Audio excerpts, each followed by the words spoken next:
अहो, लवकर आवरा ना. आज मला माहेरला जाणार आहात ना. जर तुम्ही निघायला उशीर केलात तर तुम्हालाच ऑफिसला पोहोचायला उशीर होईल. मंजिरीचे असे बोलणे ऐकल्यावर सचिन अंथरुणावरून पटकन उठला आणि स्वतःची कामे आवरून ऑफिसची बॅग खांद्यावर अडकवून हातात मंजिरीची बॅग घेऊन मंजिरीसोबत घराबाहेर पडला. मंजिरीला तिच्या आईबाबांच्या घरी सोडल्यावर ऑफिसमध्ये आलेला सचिन आज आज ऑफिसमधून हाफ डे सुट्टी घेऊन मित्रांबरोबर जाऊया. लग्न झाल्यापासून घर आणि संसार यातून मित्रांसाठी वेळच मिळत नाही. या विचाराप्रमाणे अगोदर सचिनने बॉसच्या केबिन मध्ये जाऊन अर्ध्या दिवसाची सुट्टी मिळेल का याची खात्री करून घेतली. मग एका एका मित्राला फोन करून संध्याकाळी भेटण्याचे ठिकाण ठरवून रात्री बाहेरच डिनर करण्याचा प्लॅन सचिनने तयार केला. त्याच्या पाचही मित्रांनी लगेच सहमती दर्शवली. त्यामुळे सचिन आनंदाने आपली कामं पूर्ण करू लागला. तेवढ्यात रिसेप्शनिस्टचा सचिनला फोन आला की तुम्हाला भेटण्यासाठी कोणीतरी महिला आली आहे. महिला आणि मला ऑफिसला भेटायला आत्ता ह्यावेळी? ऑफिसमध्ये कोण आलं असेल? मंजिरीला तर ऑफिसला येतानाच तिच्या माहेरी सोडून आलो आहे. ती नाही मग दुसरी महिला कोण? असा विचार करत सचिन बाहेर आला तर समोरच त्याची प्रमिलाताई उभी होती. आपल्या ताईला पाहताच सचिन म्हणाला, प्रमिलाताई, तू आत्ता इथे? आपल्या बहिणीला ऑफिसमध्ये अचानक पाहून सचिनला आश्चर्य वाटले. मी एका दिवसाची सुट्टी घेतली आहे. मला वाटलं घरी पोहोचायला उशीर होईल म्हणून विचार केला घरी जाण्यापेक्षा तुला इथे भेटलेलं बरं. प्रमिला ही सर्व अगदी गंभीर स्वरात म्हणाली. त्यावरून सचिनच्या लक्षात आलं की त्याची प्रमिलाताई थोडी नाराज आहे. म्हणून सचिन म्हणाला, काही हरकत नाही ताई, तू तशीही रोज इथे येत नाहीस. फक्त थोडा वेळ बस, मी माझं राहिलेलं काम पूर्ण करतो. लाऊंज मधील सोप्याकडे इशारा करत सचिनने आपल्या बहिणीला तिथे बसायला सांगितलं आणि तो ऑफिसच्या आत आपल्या जागेवर काम करण्यासाठी गेला. तेव्हा प्रमिला तिथे सोप्यावर बसून स्वतःच्याच विचारात बुडून गेली. साधारण तासभरानंतर सचिन तिथे आला आणि त्याने आवाज दिला, ताई, आपण निघूया का? सचिनच्या आवाजाने प्रमिला विचारातून बाहेर आली आणि शांतपणे उठून सचिनच्या मागे चालू लागली. सचिनच्या ऑफिस पासून जवळच असलेल्या कॉफी शॉप मध्ये दोघेही बसले. प्रमिला जास्त काही बोलत नव्हती. सचिनला तिचं हे मौन विचित्र वाटलं, कारण प्रमिलाचे असे वागणे तिच्या स्वभावाच्या विरुद्ध होते. प्रमिलाचा स्वभाव असा मुळीच नव्हता. ती नेहमी आनंदी असायची, खळखळून विनोद करायची आणि तिने पाहिलेली व ऐकलेली प्रत्येक घटना ती तिच्या पद्धतीने मीठ मसाला लावून सांगायची. पण आज असं काय झालं होतं की ती विचारात इतकी हरून गेली होती. काही वेळाने प्रमिला सचिनला हळू आवाजात म्हणाली, मी इथे कॉफी प्यायला आलेली नाही. प्रमिलाच्या अशा बोलण्यावर सचिन म्हणाला, मी ते पाहतच आहे. तुझ्या वागण्यावरून मला समजत आहे की तुला काहीतरी अडचण आहे. नक्की तुला काय झालं आहे? अनिकेत सोबत भांडण झालंय का की अजून काही गंभीर अडचण झाली आहे? सचिनची उत्सुकता वाढत होती. अनिकेत आणि भांडण? तू सगळ्यांना स्वतःसारखं समजतोस का? अनिकेत माझी आणि त्याच्या आई बाबांची किती काळजी घेतो हे तुला माहित आहे का? आणि त्याची आई माझ्यासोबत इतकी चांगली वागते की त्यांच्या अशा वागण्यामुळे मी त्यांची सून आहे असं मला कधी वाटतच नाही, असं प्रमिला अगदी सहजपणे म्हणाली. मला सगळं माहित आहे ताई. खरं सांगायचं तर कधी कधी मला तुमच्या दोघांच्या सुखी संसाराचा हेवा वाटतो. सचिन उदासपणे हसत म्हणाला, अरे सचिन, आयुष्य सुखाने भरायचं की दुःखाने हे आपल्या हातात असतं. खरं सांगायचं तर म्हणूनच मी इथे आली आहे. निदान मला तुझ्याकडून आणि मंजिरीकडून ही अपेक्षा नव्हती. आईने आज सकाळी मला फोन केला होता. ती फोनवर रडत म्हणाली, तू लग्नाआधी जसा सचिन होतास तसा राहिला नाहीस. मंजिरी तुला तिच्या तालावर नाचवते, पण तुला सोनाली आणि आईची अजिबात पर्वा नाही. प्रमिला तक्रारीच्या सुरात म्हणाल्याबरोबर सचिनने उलट प्रश्न केला, आई अजून काय म्हणत होती? अरे बिचारी आई अजून काय म्हणणार? बाबा तिला या वयात सोडून गेले आहेत. बाबा गेल्यापासून अवघ्या 3 वर्षात तिची काय अवस्था झाली आहे. त्यात सोनालीचं अजून लग्न झालेलं नाही, त्यामुळे तिची ही जबाबदारी आहे आणि तू घर सोडून जायचा विचार करतो आहेस. प्रमिलाच्या आवाजात इतका कडवटपणा होता की सचिनला वाटलं की हे आरोप करणारी त्याची बहीण नाहीच, ती दुसरीच कोणीतरी अनोळखी मुलगी आहे. सचिनला आशा होती की घरातील कोणीच त्याला समजून घेणार नाही, पण त्याची प्रमिलाताई त्याला नक्की समजून घेईल. पण इथे तर उलटच घडत होतं. सचिनच्या मनात हे विचार चालू असताना प्रमिला सचिनला मोठ्याने म्हणाली, आता कुठे हरवलं आहेस? तू काहीच उत्तर का देत नाहीस? प्रमिला चिडली होती. ताई, तू मला उत्तर देण्याची संधी दिली नाहीस. मी काही बोलण्याआधीच तू एकतर्फी निकाल दिलास की सर्व दोष मंजिरी आणि माझा आहे. सचिन किंचित नाराजीच्या स्वरात म्हणाला. ठीक आहे, मग तू काहीच का बोलत नाहीस? मी तुझी बाजू ऐकायला आले आहे, नाहीतर मी तुला घरीच भेटू शकले असते. ताई, मला कोणतेही स्पष्टीकरण द्यायचे नाही आणि तू मध्यस्थी करावी अशी देखील माझी अपेक्षा नाही. तू कोणाचीही बाजू न घेता संपूर्ण गोष्ट समजून घ्यावीस एवढंच मला वाटतं. तू आठवडाभर आमच्यासोबत येऊन राहावीस अशी माझी प्रामाणिक इच्छा आहे. तू माझ्याकडून काय अपेक्षा करत आहात हे मला सांगू नकोस. जर आई आणि बहीण रडत असतील तर मी त्यांचीच बाजू घेणार ना. प्रमिलाच्या अशा बोलण्यावर सचिन रागातच म्हणाला. ताई, तू आम्हाला एकटे सोड, आम्ही आमच्या समस्या कशा तरी सोडवू शकतो. अरे वा, आता तुझी स्वतःची बहीण तुझ्यासाठी परकी झाली आहे का? आई म्हणाली होती ते बरोबर होतं. तू खूप बदलला आहेस. तुझी बायको मंजिरी तुला तिच्या तालावर नाचवत आहे. प्रमिला ताई, मंजिरी माझी बायको होण्या अगोदर तुझी मैत्रीण आहे. तिच्याशी माझं लग्न व्हावं म्हणून तूच आग्रह धरला होतास, पण आज तू आईच्या सुरात सूर मिळवत आहेस. अरे सचिन, मला वाटलं होतं की ती आईला खुश ठेवेल, आपलं घर आनंदाने भरून जाईल, पण नेमकं उलट झालं. यावर मी काही स्पष्टीकरण देणार नाही. ताई, माझी तुला पुन्हा फक्त एकच विनंती आहे की तू काही दिवस आमच्या सोबत राहा, तेव्हा तुला सगळी परिस्थिती समजेल. ठीक आहे, तुझा आग्रहच असेल तर मी अनिकेत बरोबर बोलेन. मग ताई, तू आमच्या घरी राहायला कधी येणार आहेस? सचिनने असं विचारताच प्रमिला हसली आणि म्हणाली, तुमच्या घरी? म्हणजे ते घर आता माझं नाहीये? मी तुला सगळं नंतर सांगेन. तू तुझ्या नवऱ्याला आता फोन केला होतास का? हो, अनिकेतने होकार दिला आहे. मग कधी येतेस घरी? उशीर कशाला, 2 दिवसांनी येते. 2 दिवसांनी प्रमिला तिची सुटकेस आणि बॅगा घेऊन आलेली पाहून तिची धाकटी बहीण सोनाली लांबूनच किंचाळली. ताई, तुझं तुझ्या सासूसोबत भांडण झालं आहे का? मी भांडणाशिवाय या घरी राहायला येऊ शकत नाही का? अगं ताई, गंमत केली. ये घरात ये. तेवढ्यात सोनालीची मैत्रीण वंदनाने तिला आवाज दिल्याबरोबर सोनाली घाईघाईने घराबाहेर पडली. अगं, मी आत्ताच आले आणि तू लगेच कुठे जात आहेस? प्रमिला येईल ती परत लगेच. ती तिच्या मैत्रिणींना भेटायला गेली असेल. तुला माहीतच आहे की सोनालीला मित्र-मैत्रिणी किती आवडतात. पण आई, सोनाली आता इतकीही लहान राहिलेली नाही की मैत्रीण आवाज दिला आणि ही हातातील कामं टाकून त्यांच्यासोबत वेळ वेळ वाया घालवायला जाईल. प्रमिलाला मिठी मारत तिची आई म्हणाली, अगं प्रमिला, अशा क्षुल्लक गोष्टीवरून इतका जीव कासावीस करू नकोस.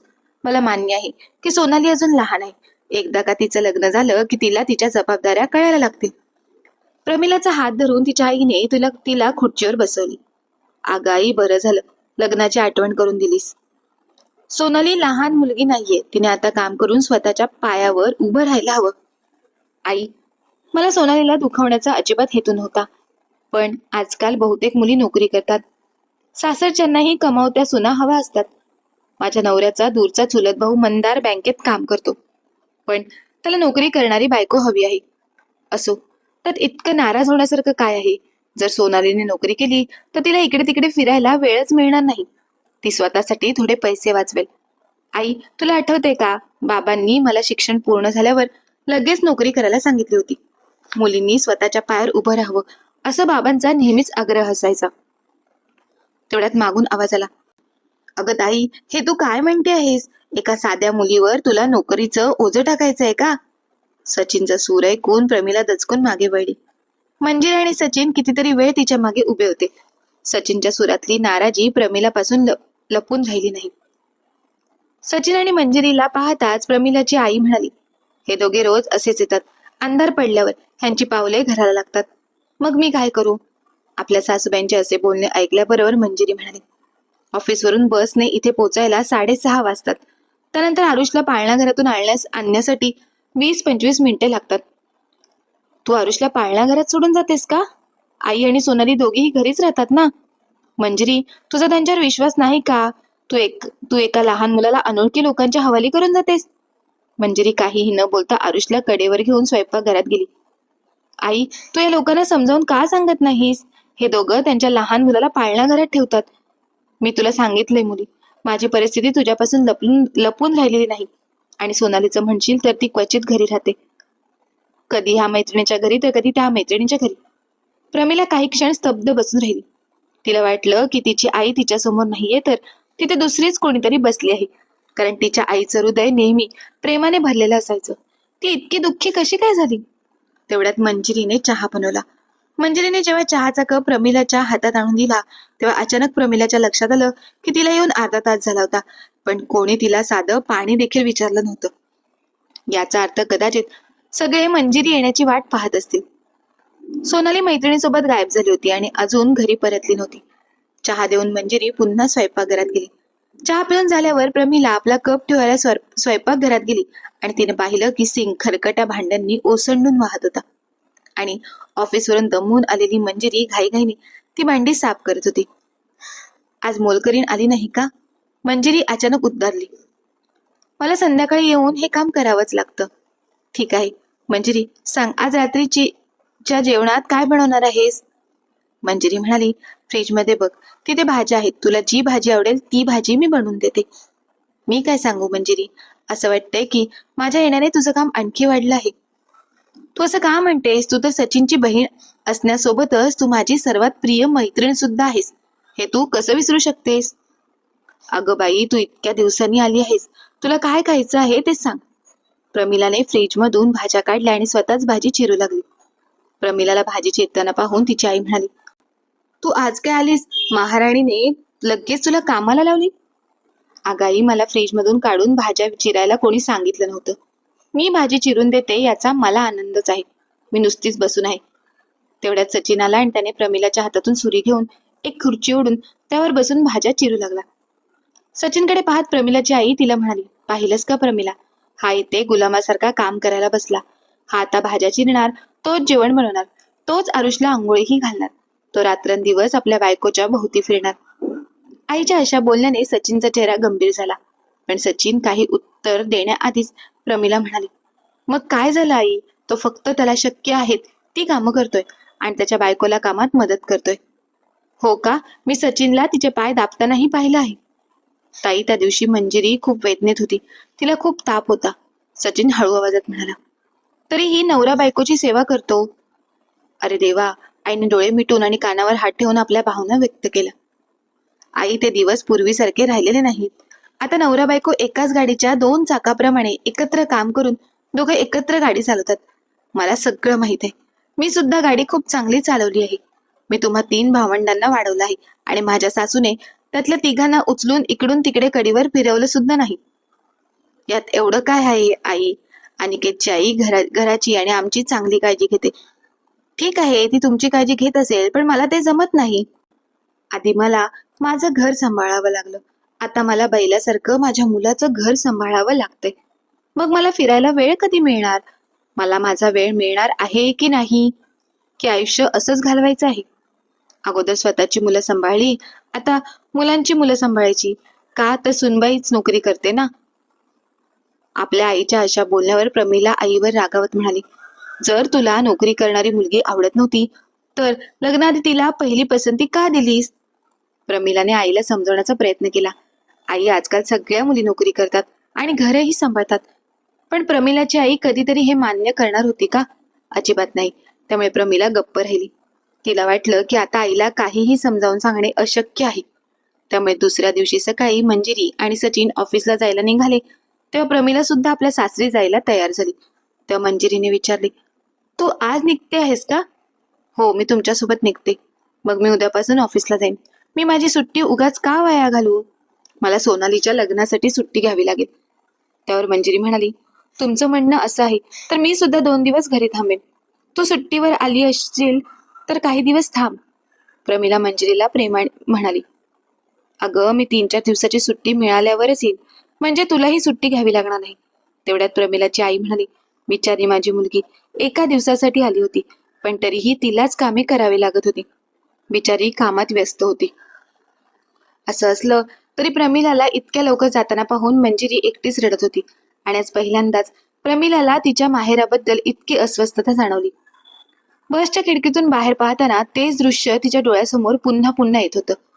स्वयंपाकघरात भांड्यांनी भरलेली सिंक, ती भांडी शांतपणे स्वच्छ करून ठेवणारी मंजिरी आणि आईचे टोमणे ऐकणारा तिचा भाऊ सचिन. हे सर्व काही मुकाट्याने सहन करत होता. आता जे व्हायचं ते होऊ दे. मी सचिन आणि मंजिरीला समजवायला आले होते, पण कोणाला समजावू? प्रेम आणि सलोख्याची नामुष्की फक्त एका हाताने साधता येते का? प्रमिला विचार करत होती तेवढ्यात बस स्टॉप आला. ठीक आहे ताई, आपण पुन्हा भेटू. सचिन बस मधून उतरला आणि त्याने तिच्या पायांना स्पर्श करून आशीर्वाद घेतले. मंजिरी आधीच उतरली होती. सचिन, मला नाही वाटत की मी तुला काही उपदेश करू शकेन किंवा मला तुला उपदेश करण्याचा कोणता अधिकार आहे. तरीही बघ, सोनालीचं लग्न होईपर्यंत तू सर्व गोष्टी सांभाळून घे. असं म्हणत प्रमिला आपल्या सासरच्या घरी निघून गेली. पण तिचं मन खूप जड झालं होतं.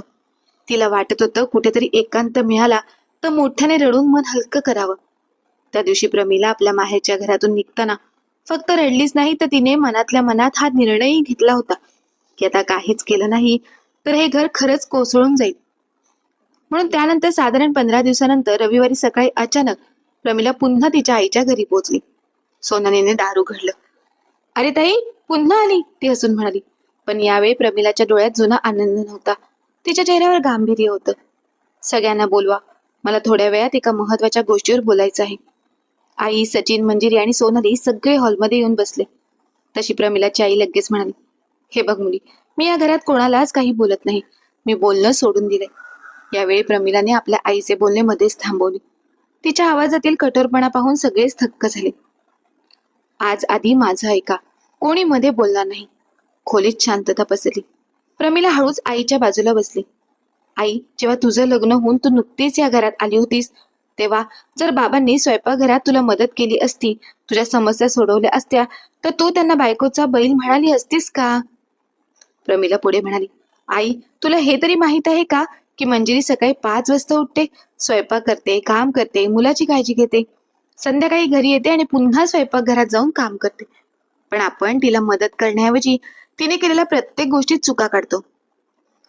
प्रमिलाचे शब्द ऐकून तिच्या आईचा चेहरा पडला. पण मी म्हातारी झाली आहे बाळा, आता माझं काम संपलंय. सगळं काम तिलाच करावं लागणार ना. मी तिच्या जागी होते तेव्हा सर्व कामे मीच करत होते. प्रमिलाने प्रेमाने आईचा हात धरला आणि म्हणाली, पण निदान तू तिला प्रेमाचे 2 शब्द तरी बोलू शकतेस ना. त्यातून मंजिरीला हवा असलेला आधार मिळाला. आई, आज मंजिरीलाही त्याच आधाराची गरज आहे. आईच्या डोळ्यात पाणी आले. सोनाली मान झुकून बसली होती. प्रमिला तिच्याकडे वळून म्हणाली, तू अजून किती काळ लहान मुलगीच राहणार आहेस? तू आईची अवस्था बघत आहेस. जर आज सचिन त्याच्या बायकोला घेऊन वेगळा झाला तर या घराचा खर्च कसा भागणार? सोनाली पहिल्यांदाच गंभीर झाली आणि म्हणाली, ताई, मी नोकरी शोधण्याचा प्रयत्न करेन. आता थोडी जबाबदारी घ्यायला शिकेन, म्हणजे मी आई आणि दादाला आधार देऊ शकेन. मोठी नोकरी नाही तर निदान स्वतःच्या पायावर उभी राहीन. तेव्हा सचिन म्हणाला, ताई, मला स्वतःलाही वेगळं व्हायचं नव्हतं. मला फक्त घरात थोडी शांतता हवी होती. आनंदाने भरलेल्या आवाजात मंजिरी लगेच म्हणाली, आणि मलाही आईना सोडून जायचं नाही. पण रोजचे टोमणे ऐकून माझं धैर्य खचतं. प्रमिलाच्या आईने पहिल्यांदाच मंजिरीकडे काळजीपूर्वक पाहिलं. तेव्हा तिला अचानक आठवलं की जेव्हा ती स्वतः नवीन सून म्हणून या घरात आली होती, तेव्हा सासूच्या त्रासाला कंटाळून ती छोट्या छोट्या गोष्टीवरून रडायची. आणि आज ती तेच दुःख आपल्या सुनेला देत होती. काही क्षणानंतर आई हळूच उठून उभी राहिली. तेव्हा सर्वांना भीती वाटली. ती नक्कीच रागावलेली असावी. आता ती मंजिरीला काहीतरी बोलणार, पण पुढच्या क्षणी आईने प्रेमाने आपली सून मंजिरीच्या डोक्यावर हात ठेवला आणि म्हणाली, बाळा, माझ्याकडून चूक झाली. हे शब्द ऐकताच सर्वांच्या डोक्यावर साचलेले ओझे जणू वितळू लागले होते. त्यामुळे प्रत्येकाला आपल्या डोक्यावरचा भार कमी झाल्यासारखं वाटत होता. वेळ हळूहळू बदलू लागली. सोनाली नोकरी शोधू लागली होती. आई आता पहिल्यासारखी प्रत्येक गोष्टीवर टोचून बोलत नव्हती. उलट कधी कधी ती स्वतःच म्हणायची, सुनबाई, तू थोडा वेळ आराम कर, मी स्वयंपाक करते. आणि जेव्हा कधी सचिन स्वयंपाकघरात भाज्या चिरताना दिसायचा तेव्हा आई हसायची. एके दिवशी शेजारच्या नलिनी काकू गमतीने म्हणाल्या, असं वाटतंय तुमचा मुलगा अजूनही बायकोचा बैल बनून राहत आहे. तेव्हा सचिनच्या आईने लगेच त्यांना उत्तर दिले, नाही, त्याला बायकोचा आदर कसा करायचा हे माहित आहे. माझी इच्छा आहे की आपल्या काळातही पुरुषांनी हे शिकायला हवं होतं की जर नवरा आपल्या बायकोला साथ देत असेल तर तो तिचा बैल नसून एक समजूतदार आणि जबाबदार जीवनसाथी असतो. दारामागे उभी असलेली प्रमिला हे ऐकत होती. तिचे डोळे पाणावले होते. पण दुसरीकडे हे अश्रू दुःखाचे नव्हते तर ते सुटकेच्या भावनेचे होते. त्या दिवसापासून सचिन आणि मंजिरीच्या संसाराला खऱ्या अर्थाने कौटुंबिक पाठबळ मिळू लागलं. सोनाली नोकरी करू लागली, त्यामुळे तिला चांगल्या घरातील मुलांचं मागणं आलं आणि तिचं लग्न होऊन तिचा संसार सुखाचा झाला. त्याच कालावधीमध्ये मंजिरीला दिवस गेले. यावेळी सचिनची आई मंजिरीचे खूप लाड पुरवत होती. त्यामुळे गरोदर असून देखील मंजिरी ऑफिसला जायची, पण तिला त्रास जाणवला नाही. बघता बघता 9 महिने पूर्ण झाले आणि मंजिरीने गोंडस मुलीला जन्म दिला. आता आरुषला बहीण मिळाली होती, त्यामुळे तो देखील खुश होता. अशा प्रकारे चांगला विचार करून घरातील प्रत्येकाने एकमेकांना आधार देण्याचे ठरवले. त्यामुळे पूर्ण कुटुंब आनंदी झाले. नाहीतर एक वाईट विचार पूर्ण कुटुंब उद्ध्वस्त करून टाकतं. तर मित्र आणि मैत्रिणींनो, जर तुम्हाला ही कथा आवडली असेल तर कथेला लाईक करायला विसरू नका. आम्ही एक नवीन कथेसह तुमच्या भेटीला नक्की येऊ. खूप खूप धन्यवाद.